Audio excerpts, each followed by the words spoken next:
ایک اور سوال تحریر فرمایا ہے کہ امام صاحب مسافر ہیں اور انہوں نے تکبیر سے پہلے اعلان بھی کر دیا ہے کہ قصر نماز ادا کی جا رہی ہے، جو مقتدی مقیمی ہے وہ نماز پوری ادا کرے۔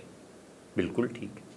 سوال یہ ہے کہ سلام کے بعد مقیمی جو رکعتیں ادا کرے گا ان میں سورۃ الفاتحہ پڑھی جائے گی یا کچھ دیر خاموش کھڑا رہنے کے بعد رکوع کرے گا؟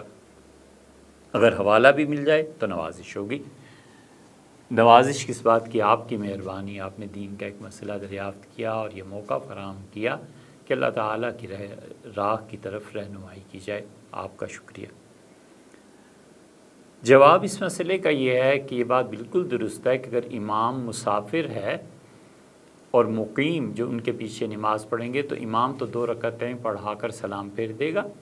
اب جن لوگوں نے کھڑا ہو کے اپنی 2 رکعتیں باقی پوری کرنی ہیں وہ تیسری اور چوتھی رکعت میں سورہ فاتحہ کی تلاوت نہیں کریں گے، بس اتنی سی دیر کھڑے رہنا شرط ہے کہ جتنے میں گویا سورہ فاتحہ پڑھی جا سکے، بس اتنی سی دیر کھڑا رہے اور اس کے بعد رکوع اور پھر نماز پوری کر لی جائے۔